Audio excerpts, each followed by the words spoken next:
Big pass வரலாற்றிலேயே முதல் முறையாக நாய் நள்ளிரவு 2 மணிக்கு குலைத்தது இதுவே முதல் முறை. நாய் நள்ளிரவு 2 மணிக்கு குலைச்சிருக்குன்னா என்ன அர்த்தம்? யாரோ பிக் பாஸ் வீட்டுக்குள்ள செய்யக்கூடாத தப்ப செஞ்சிருக்காங்கன்னு அர்த்தம். சரி யார்ரா செஞ்சது? அப்படின்னு கேட்டீங்கன்னா, வேற யாரு? நம்மளுடைய விஜே பார்வதி மற்றும் கமருதீன் தான் பாரு. நாய் குலைச்சதும் இந்த கமருதீன் பார்த்தீங்கன்னா, பாத்ரூம்குள்ள இருந்து நடந்து வர்றாங்க. அப்படின்னா என்ன அர்த்தம்? கமருதீனும் பார்வதியும் பாத்ரூம்குள்ள போயிருந்திருக்கிறாங்க. அத பார்த்த பிக் பாஸு 2 பேருக்கும் நாய் குலைக்கிற சவுண்ட போட்டு விட்டுருக்கிறாரு. அதுல பதறி அடிச்சு பாதியிலேயே கமருதீன் வந்து பாத்ரூம விட்டு வெளியில வந்துட்டான். சரி, கமருதீன் வெளியில நடந்து வந்த மாதிரி வீடியோ ஃபுட்டேஜ் இருக்கு. பார்வதி நடந்து வந்த மாரி வீடியோ ஃபுட்டேஜ் இல்லையே! அந்த பொண்ணு வேற ஏரியால அதாவது லிவிங் ரூம் வழியால துணிய கையில எடுத்துட்டு நடந்து வந்துட்டு இருந்துச்சு. அப்ப பார்வதி எதுக்கு அந்த பக்கத்துல இருந்து வந்துச்சு? அதெல்லாம் எங்களுக்கு தெரியாதுங்க.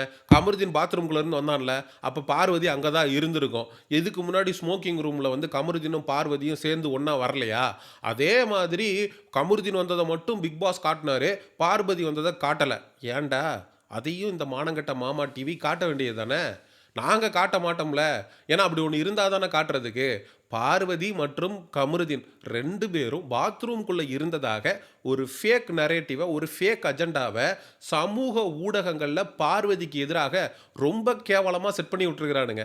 "She is on her periods" அப்படின்னு கொஞ்சம் கூட அத பற்றி கூட யோசிக்காம, மனசாட்சி இல்லாம பார்வதி மற்றும் கமருதீன் 2 பேரும் பாத்ரூம்குள்ள நள்ளிரவு 2 மணிக்கு இருந்தாங்க அப்படின்னு ஒரு கட்டுக்கதைய சமூக ஊடகங்கள்ல கட்டவிழ்த்து விட்டுருக்கானுங்க. ஆனா உண்மை என்ன அப்படின்னா, அந்த பாத்ரூமுக்கு வெளியில ஒரு எம்ப்டி ஸ்பேஸ் இருக்கும். அங்க உட்கார்ந்து தன்னுடைய துணிகளை விஜே பார்வதி துவைத்து கொண்டிருந்திருக்கலாம். அங்க கமருதீன் குட்டி போட்ட பூனை மாரி பார்வதி எங்க இருக்கோ, அங்க தான் அவன் இருப்பாங்கிறதுல மாற்று கருத்து இல்ல. அந்த இடத்துல கமருதீனும் பார்வதியும் பேசிக்கிட்டு இருந்திருக்கலாம். ஒரு கட்டத்துக்கு மேல நாய் குலைச்சதுக்கு அப்புறம் கமருதீன் அங்கருந்து நடந்து வந்திருக்கலாம். இல்ல, மைக்கு போடாம பல இடங்கள்ல அவங்க ரூல் பிரேக் பண்ணியிருக்கிறாங்க. அதே மாதிரி ஒரு ரூல் பிரேக்க மைக்கு போடாம பேசியிருந்திருக்கலாம். அங்க ஏதோ ஒரு விஷயம் நடந்திருக்கலாம். ஆனா அத தப்பா தான் அவங்க 2 பேருக்குள்ள ஒரு விஷயம் நடந்திருக்கு அப்படின்ற மாதிரி ஒரு கட்டுக்கதைய கட்டி, பார்வதி நள்ளிரவு நைட்டு உட்காந்துக்கிட்டு, "பிக் பாஸ் என்னால இங்க இருக்க முடியல பிக் பாஸ்.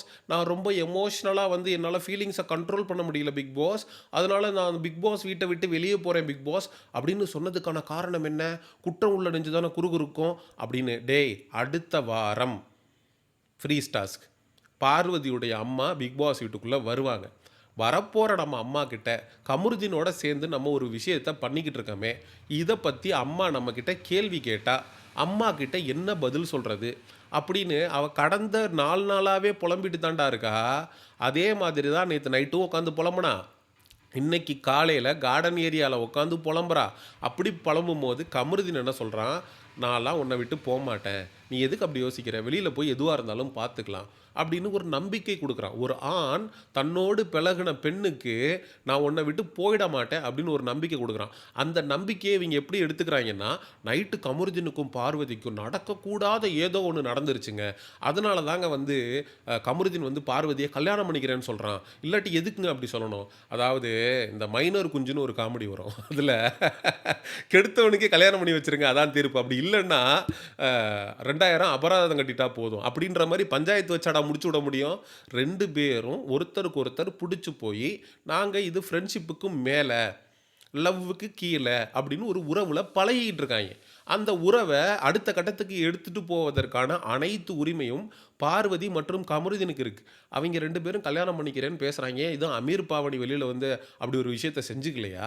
ஏன் பிக் பாஸ்ல காதல் மலரக்கூடாதுன்னு இருக்கா? அது வெளியில வந்து திருமண வாழ்க்கையில அது போய் முடியக்கூடாதுன்னு இருக்கா? ஏதாவது சட்டதிட்டம் இருக்கா? நான் எத்தனையோ வீடியோக்கள்ல சொல்லியிருக்கேன். காதல் அப்படின்றது ஒரு ஷேர் ஆட்டோல ஏறி ஒரு ஸ்டாப்ல இருந்து இன்னொரு ஸ்டாப்புக்குள்ள இறங்குற அந்த கேப்ல கூட ஒரு ஆணுக்கும், பெண்ணுக்கும் நடக்கலாம். காதல் அப்படின்ற விஷயம் எங்க மலர்ந்தாலும், அத போற்றலனா கூட பிரச்சனை இல்ல. ஆனா அத தூற்றாம இருக்கிறது தான் உண்மையான மனித மாண்பு. அப்ப அவங்க 2 பேருக்கும் நடுவுல இருக்கக்கூடிய ஃபீலிங்ஸ ரெஸ்பெக்ட் பண்றது ரொம்ப ரொம்ப முக்கியம். அப்போ விஜே பார்வதி தன்னுடைய தாய் வந்து கமருதீன் விஷயத்த பத்தி கேட்டா நம்ம என்ன சொல்றது? அப்படின்னு அந்த பெண் காட்டக்கூடிய தயக்கத்த அவ கமருதீனோட சேர்ந்து எல்லை மீறிட்டா, அத்துமீறிட்டா. அவ கமருதீனோட சேர்ந்து தப்பு பண்ணிட்டா. அதனால தான் குற்றம் உள்ள நெஞ்சு குறுகுறுக்குது அப்படின்னு அழகா பிளேட்ட மாத்தி விஜே பார்வதியும் கமருதீனும் நேத்து இரவு பாத்ரூம்ல தப்பு பண்ணாங்க அப்படின்ற மாதிரியான ஒரு சாயத்தை அந்த பெண் மேல பூசுறது அப்படிங்கிறது அயோக்கியத்தனம் அப்படிங்கிறதுல நமக்கு மாற்று கருத்தே இல்ல. இத அவன் வீட்டு பெண்களுக்கு அவன் பண்ணுவானான்னு கேட்டா பண்ண மாட்டான். ஆனா மத்த பெண் பிக் பாஸ் வீட்டுக்குள்ள வர்றவெல்லாம் பெண்ணே இல்ல இவங்களுடைய பார்வையில. பார்வதிய பொறுத்தளவுக்கு இவங்களுடைய கண்ணோட்டம் அப்படிங்கிறது கமருதீன் அவ விரும்புறா அப்படின்றதுக்காகவே அவ கேவலமான நபர் போன்ற சித்தரிப்ப தொடர்ந்து இவனுங்க பண்ணிக்கிட்டே இருக்கானுங்க. டேய்!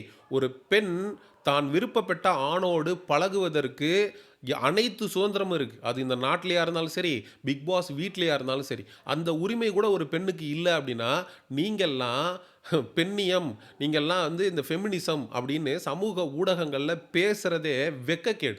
அந்த பெண்ணுடைய உணர்வுக்கு மதிப்பளிக்கலனா கூட பரவால்ல. அந்த பெண்ணுடைய உணர்வுகள கொச்சப்படுத்துற மாரி, கேவலப்படுத்துற மாரி ஸ்மோக்கிங் ரூம்ல இருந்து வெளில வர்றா. அவ ஸ்மோக்கிங் ரூமுக்குள்ள என்ன பண்ணிக்கிட்டு இருந்தா? டேய்! ஸ்மோக்கிங் ரூமுக்குள்ள கேமரா இருக்கு அப்படிங்கிற அடிப்படை அறிவு உங்களுக்கு இருக்கா இல்லையாடா? இல்ல. ஆனா என்ன நெனச்சுக்கிட்டு இருக்காய்ங்க இவங்க எல்லாம்ன்னா, ஸ்மோக்கிங் ரூம்ல மைக் மட்டும் தான் இருக்கும். ஏன்னா ஸ்மோக்கிங் ரூம்ல பேசுறதெல்லாம் நெறைய ஆடியோவா லீக் ஆகும். அங்க வீடியோ ஃபுட்டேஜஸ் இருக்காது. ஏன்டா தம்ம ஒருத்தன் இழுத்துட்டு இருக்கிற வீடியோவ வந்து வெளில எவனாவது சர்க்குலேட் பண்ணுவானா? பிக் பாஸ் டீம் அத எத்திக்ஸ் அது இல்ல. அது தப்பான விஷயம். நம்ம கண்டஸ்டன்ட்டோடைய பெர்சனல் ரிலேட்டடான விஷயம். அத ஷேர் பண்ணக்கூடாதுன்னு தான்டா ஷேர் பண்ணாம இருக்கிறானுங்க. இவனுங்கலாம் என்ன நெனச்சுட்டு இருக்கிறானுங்கன்னா, ஸ்மோக்கிங் ரூம்ல வெறும் மைக் மட்டும் தான் இருக்கும். கேமரா இருக்காதுன்னு நெனச்சுட்டு இருக்கிறானுங்க. பூனை கண்ண மூடிருச்சுன்னா என்ன பூலோகம் இருண்டுருமாடா? அதே மாதிரி இந்த ஆக்டிவிட்டி ஏரியால அ உள்ள போறப்போ ஒரு கதவு இருக்கும். கார்டன் ஏரியா வெளில வரப்போ ஒரு கதவு இருக்கும். 2க்கு நடுவுல இருட்டா ஒரு இடம் இருக்கும். அங்கனக்குள்ள விஜய் பார்வதியும், கமருதீனும் போயிருப்பாங்க. நெறைய இடத்துல அவங்க மைக்க நான் இப்பயே சொல்றேனே, கழட்டி வச்சுட்டு ரூல் பிரேக் பல இடங்கள்ல பண்ணியிருக்காங்க. அந்த ரூல் பிரேக் தானே தவிர, அந்த இடத்துலயும் கேமரா இருக்குங்கிற அறிவு இல்லாம, இவனுங்க பாட்டுக்கு கிளப்பி விடுறானுங்க. 2 பேரும் கிஸ் பண்ணிக்கிட்டாங்க, ஹக் பண்ணிக்கிட்டாங்க அப்படின்னு.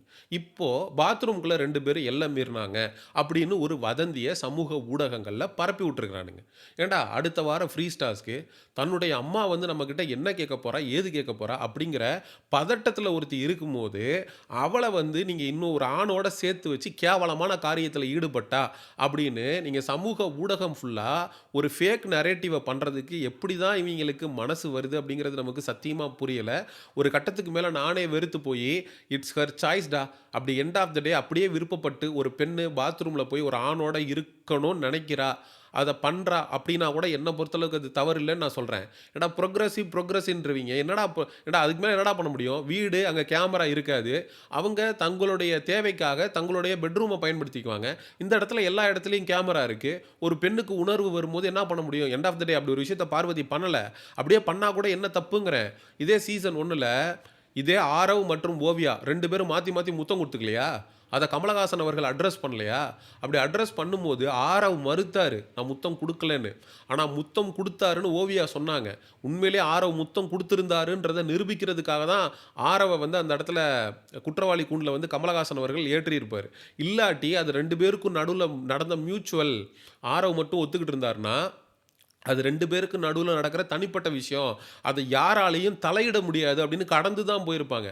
அந்த அடிப்படை புரிதல் கூட இல்லாம, ஒரு பெண்ணும் ஆணும் விருப்பப்பட்டா, அவங்க பழகலாம், காதலிக்கலாம், நேசிக்கலாம். அது அவங்களுடைய தனிப்பட்ட விஷயம் அப்படின்ற அடிப்படை புரிதல் இல்லாம, உட்காந்துக்கிட்டு வன்மத்த விஜே பார்வதிக்கு எதிராக கக்கிக்கிட்டு இருக்கானுங்க அப்படிங்கிறத நம்மளால பார்க்க முடிகிறது. நம்ம எப்பவுமே சொல்ற விஷயம் ஒண்ணே ஒண்ணு மட்டும் தான். பிக் பாஸ் வீட்டுக்குள்ள 2 பேருக்கு நடுவுல ஒரு ஃபீல் வரக்கூடாது அப்படின்னு நம்ம ரெஸ்ட்ரிக்ட்டே பண்ண முடியாது. It's human emotions, it's common. அப்படி வர்றது பிரச்சனையே இல்ல. ஆனா அது கேம பாதிக்குது அப்படின்னா, அது ஒரு மிகப்பெரிய பிரச்சனை. விஜே பார்வதி, உன்னுடைய பெர்சனல் ஃபீலிங்ஸ் உன்னுடைய கேம பாதிக்க ஆரம்பிச்சிருச்சு. இதுக்கும் மேல நீ அதுக்கு இடம் குடுத்துக்கிட்டு இருந்தேன்னா, கண்டிப்பாக நீ டாப் 5ல கூட வராம எலிமினேட் ஆயி போயிடுவ அப்படிங்கிறது தான் 100க்கு 100 மறுக்க முடியாத உண்மை. ஃப்ரீ டாஸ்க்ல விஜே பார்வதிய பார்க்கறதுக்கு அவங்களுடைய குடும்பத்தில இருந்து யாரு போனாலும், விஜே பார்வதி செய்யக்கூடிய தவறுகளை சுட்டிக்காட்டி, விஜே பார்வதிக்கு புரிய வச்சீங்கன்னா, அடுத்து இருக்கக்கூடிய 30 நாட்கள் அவ வேற ஒரு ஜோன்ல வந்து இந்த கேம ப்ராப்பரா ஆடி டைட்டில நோக்கி நகருவா. அப்படி இல்லன்னா டாப் 5ல கூட வராம எலிமினேட் ஆயி வெளியில வந்துருவா அப்படிங்கிறது தான் என்னுடைய தாழ்மையான கருத்து. ஏன்னா, பார்வதி பக்கம் இருக்கக்கூடிய நியாயத்தையும் பேசுறோம். அந்த பொண்ணு பக்கத்தில இருக்கக்கூடிய நெகட்டிவ்ஸையும் பேச வேண்டியது இருக்கு. சரி மக்களாகிய உங்கள்ட்ட கேட்கிறேன். கமருதீன் விஷயத்துல பார்வதி எல்லை மீறி போய்க்கிட்டு இருக்கு அப்படின்னு நீங்க நினைக்கிறீங்களா? இல்ல பெர்சனலா 2 பேருக்கு நடுவுல இருக்கக்கூடிய ரிலேஷன்ஷிப்பு, அதுல அவங்க என்ன வேணாலும் பண்ணிக்கலாம். அது அவங்களுக்கு இருக்கக்கூடிய சுதந்திரம் அப்படின்னு நீங்க நினைக்கிறீங்களா? உங்களுடைய கருத்துக்கள மறக்காம கமெண்ட் செக்ஷன்ல சொல்லுங்க. அண்ட் எக்ஸ்க்ளூசிவ் பிக் பாஸ் அப்டேட்ஸ்க்கு மிஸ்டர் சியோன் சேனல சப்ஸ்கிரைப் பண்ணுங்க. See you in the next video. Bye bye.